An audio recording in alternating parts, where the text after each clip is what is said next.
Hey everyone, guess what time it is? It's time for my yearly complaining about the Boom Studios free comic book day issue of Power Rangers / VR Troopers this year. The cover promises us a derivative MMPR / Boom Comics swap story, but by this point I've accepted that the covers of Boom Comics' Power Rangers entries rarely have any relevance to the story. The actual story starts with a caption informing us that this is taking place in Angel Grove 18 months ago. 18 months ago from what? May 3rd, 2025? Where's the point of perspective? Someone wearing a hoodie hides a dog named Doobie and tells him to stay. They run away, pursued by possibly hostile attackers. Doobie wanders around alleyways for a while until he's found by some guy. Mark?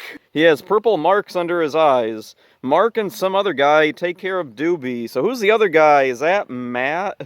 One night, Doobie hears Mark having a nightmare about his mother and goes to comfort him. Mark sleeps in a gas mask. Alright, these two guys have a tiny Tyrannosaurus Dinozord that looks like Agumon. What? Mark and the other guy spout a bunch of technobabble that I can read over and over as much as I want, but I'll never comprehend what I'm supposed to get out of it. Okay, the gist is Mark is telling Doobie that the Agumon Zord is Teasy. Even though he's not looking at Doobie, he's looking at the guy, while Doobie is behind a couch. The art is confusingly laid out on top of the technobabble heavy dialogue. TZ has a tendency to wander off, so he has to be routinely powered down. And Mark and the other guy found artifacts at a museum that can tap into the Morphin Grid. Mark says he wanted to reach into something bigger than him. Alright.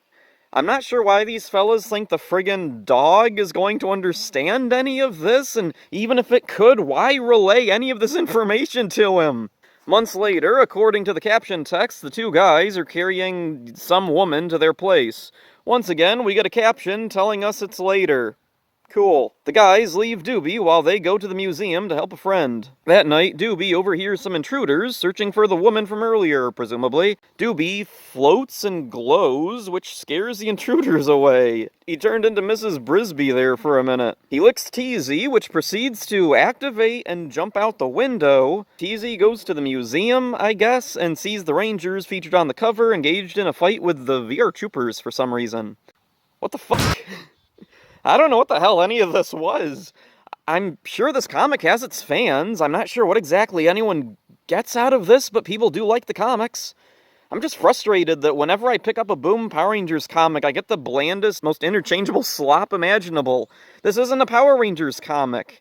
Actually, it would be significantly better if it had zero Power Rangers at all and was just a story about the dog, without the technobabble, without the little Agumon Zord, without what I assume are extremely specific references to events in the main Prime comic, no Morphin Grid, no museum, no VR Troopers cameo. If they wanted to get me invested in this dog's story, tell me his story. Tell it in a cohesive way.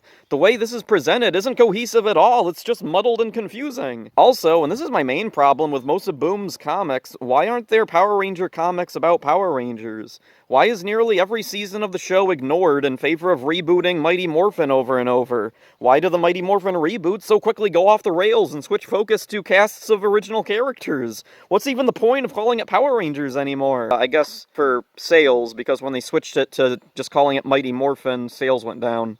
This was an issue specifically intended to be a giveaway for Free Comic Book Day. It should be trying to appeal to casual fans and kids.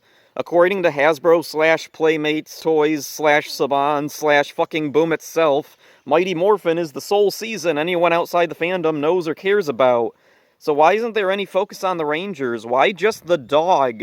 Since this was also a VR Troopers comic, I foolishly at first thought the dog was supposed to be some kind of bizarre reinterpretation of Jeb.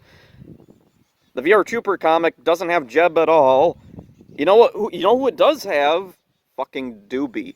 Here's the VR Trooper comic. From the first panel, it's clear that this is going to be quite different from the show. The Troopers are giving a PSA of some sort, helmetless, so no secret identities, I guess. The Troopers chase a gang of bad guys and get a message from a hologram of the "Where did you learn to fly" woman. What? Oh, her name is Zerish, and she's Eltarian. Of course! I want to die. Ryan jumps in, not noticing one of the bad guys tossing a grenade their way. JB and Caitlin have his back, though, and together they catch the bad guys and tie them up instead of blowing them up, like, whatever. A group of people crowd around to congratulate the troopers. A mysterious woman in a turtleneck contacts someone with a sinister smile. The woman disappears along with her sunglasses, revealing a flash of an inhuman face that reminds me of the Yellow Ranger from the Power Rangers movie that dies at the beginning. Well, this was not terrible, but I don't see myself reading anymore. VR Troopers has a fun world to explore, but it's clear to me this comic has zero intention of exploring it and will most likely be just more Boom Studios slop. Yeah, Boom's Power Rangers and now VR Troopers is like the modern Star Trek of the franchise. There's one more page tying it in with the Power Rangers Prime comic on the other side.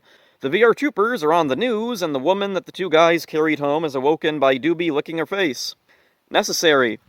I can't wait for Boom to do a Beetleborgs comic without Hillhurst or the Monsters, or a Masked Rider comic without the Stewarts, or a Mystic Knights comic set in the present without leprechauns. I really don't think it's asking too much to start a comic off with familiar elements before shifting away to new stuff. Then again, these are the VR Troopers set in the larger world of Power Rangers Prime. If they were accurate to their show selves, they'd feel even more out of place. It's like comic book superhero movies. Some movies remain fairly accurate to their sources, while others stray far away from their original versions. Then there's sequels and crossovers, and we have comic-accurate characters standing alongside characters you'd never know were from comics. So yeah, Boom's output isn't for me. Big surprise. I still hold out the thinnest of hope we could get the anthology comic I dream of, with different writers and artists all giving their own unique interpretations of the characters and stories, making up their own characters in those stories even. Unfortunately, we're stuck with one vision, and if you don't like it, too bad. You're stuck with it, and only it, for potentially years. So yeah, I didn't like it. Even the babies are one of the most dangerous animals in the world, so I built this cage to keep them secure so there's no possible, oh my god.